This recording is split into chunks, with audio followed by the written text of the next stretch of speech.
আসসালামু আলাইকুম ওয়া রাহমাতুল্লাহ। সম্মানিত ভিউয়ার্স, আজকে অত্যন্ত গুরুত্বপূর্ণ একটি বিষয় নিয়ে আলোচনা করব ইনশাআল্লাহ। সেটি হচ্ছে জালেম এবং মাজলুম যারা আছে তাদেরকে সাহায্য সহযোগিতা করা। আজকের আলোচনা হবে বুখারী শরীফের ৬৯৫২ নম্বর হাদিস নিয়ে ইনশাআল্লাহ। হযরত আনাস রাদিয়াল্লাহু তাআলা আনহু থেকে বর্ণিত, তিনি বলেন, রাসূলুল্লাহ সাল্লাল্লাহু আলাইহি ওয়াসাল্লাম বলেছেন, উনসুর আখাকা যালিমান আও মাজলুমান, তুমি তোমার মুসলমান ভাইদেরকে সাহায্য সহযোগিতা করো, চাই সে জালেম হোক অথবা মাজলুম হোক।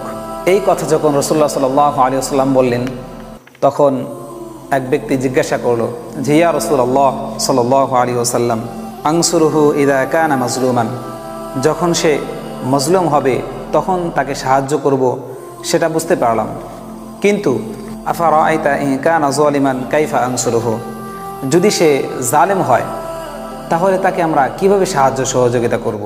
এরপরে রাসূলুল্লাহ সাল্লাল্লাহু আলাইহি ওয়াসাল্লাম বললেন, তাহজুজুহু আও তামনাউহু মিনাজ জুলমি, তুমি তাকে জুলুম করা থেকে বারণ করবে, ফা ইন্না যালিকা নাসরাহু, এটাই হবে তাকে সাহায্য করা।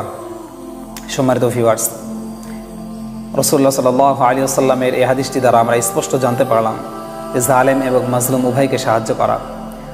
যারা মাজলুম আছে তাদেরকে আমরা সাহায্য সহযোগিতা করব কিভাবে, সেটা আমরা তো স্পষ্ট জানি, কিন্তু যেই ব্যক্তিরা জালেম, যারা দুর্বলদের উপরে জুলুম করে যায়, তাদেরকে আমরা সাহায্য করব কিভাবে। এই হাদিসটিতে স্পষ্ট বলা আছে যে তাদেরকে জুলুম করা থেকে বারণ করবে, জুলুম করা থেকে বিরত রাখবে, এটাই হচ্ছে তাদেরকে সাহায্য করা। এখন আমাদের সমাজের দিকে তাকিয়ে দেখেন, আমাদের সমাজের দিকে যখন আমরা তাকাই, এক শ্রেণীর লোকদেরকে দেখি আমরা যে যারা দুর্বলদের উপর জুলুম করে, যারা আপনার জালেম আছে, তাদেরকে যদি অনেকেই ভাবে এরকম যে তাদেরকে যদি আমরা নিষেধ করতে যাই তাহলে সে আমাদের উপর রাগ করবে, আমাদের উপর গুসা করবে, আমাদেরকে গালিগালাজ করবে। এই জন্য আমরা তাদেরকে এই জুলুম করা থেকে বারণ করি না, বলে যে জানা তার মতো সে কাজ করতে থাকুক, জুলুম করুক, আমাদের সমস্যাকে, আমাদের উপর তারা জুলুম করছে না, এই চিন্তা করে আমরা তাদেরকে কিছু বলি না। ভাই, এটা যদি আপনি না করেন, আল্লাহ পাক রব্বুল আলামিনের দরবারে আপনাকে আগে দাঁড়াতে হবে। কারণ আপনি জানতেন যে জুলুমকারীকে আল্লাহ তাআলা ভালোবাসেন না। এই জুলুম করা থেকে আপনার অপর ভাইকে আপনার বাঁচিয়ে রাখতে হবে, বারণ করতে হবে, এই আপনার অপছন্দ কাজ থেকে নিষেধ করতে হবে। যারা দুর্বলদের উপর জুলুম করবে তাদেরকে এই জুলুম থেকে হেফাজত রাখতে হবে, তারা যেন মানুষের উপর জুলুম না করতে পারে, সেই দায়িত্ব আপনার ছিল, কিন্তু সেই দায়িত্বটা আপনি পালন করলেন না। এজন্য ভাই, যারা আছেন, যে সমস্ত ফ্রেন্ড সার্কেল যারা আছেন, অনেক সময় দেখবেন অনেক ফ্রেন্ড সার্কেলরা যারা একটু দুর্বল থাকে, তাদের উপরে অনেক ফ্রেন্ড সার্কেল একটু জুলুম করে, টাকা পয়সার ব্যাপারে হোক, চলাফেরা, কথার দ্বারা অনেক মাধ্যমে তাদের উপর জুলুম করে। ভাই, এমনটি কেউ কখনো করবেন না।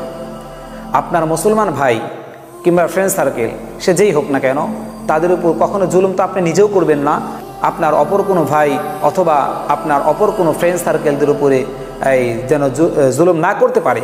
যদি কোনো ফ্রেন্ড সার্কেল, আপনার যদি কোনো ফ্রেন্ড সার্কেল জুলুম করে থাকে, তাহলে তাকে বলবেন যে দোস্ত, এই মানুষের উপর জুলুম করবি না, এই জুলুম করাটা ঠিক না, আল্লাহ তাআলা তোকে ভালোবাসবে না। যদি জুলুম করস তাহলে আল্লাহ তাআলা তাকে ভালোবাসবে না, একজন মানুষের মনে কষ্ট দিচ্ছস, তাহলে অনেক বড় শাস্তির সম্মুখীন তাকে হতে হবে। এরকমভাবে আপনি আপনার ফ্রেন্ড সার্কেলকে বোঝান, আপনি আপনার মুসলমান ভাইকে বোঝান, আপনার আত্মীয় স্বজনকে বোঝান। আপনি যখন আপনার আত্মীয় স্বজনকে বোঝাতে পারবেন, সকলকে যখন আপনি বোঝাতে পারবেন, তখন দেখবেন আপনার পরিবারটা অনেক সুন্দর হয়ে যাবে। এভাবে আস্তে আস্তে পুরো পরিবার সুন্দর হয়ে যাবে, পুরো সমাজ ঠিক হয়ে যাবে। এজন্য ভাই, জুলুম থেকে আমাদের নিজেদেরকে হেফাজত থাকতে হবে।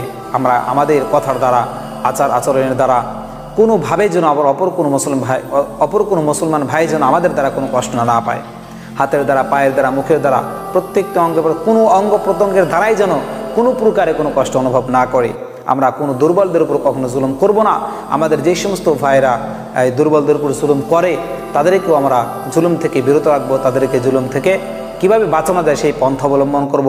আমরা আমাদের আত্মীয় স্বজনকে বোঝাবো, ফ্রেন্ড সার্কেলদেরকে বোঝাবো ইনশাআল্লাহ। আল্লাহ তাআলা আমাদেরকে জালেমের জুলুম থেকে হেফাজত করুন এবং আল্লাহ তাআলা এই হাদিসটির উপর আমাদের সকলকে আমল করা তৌফিক দান করুক। আমিন।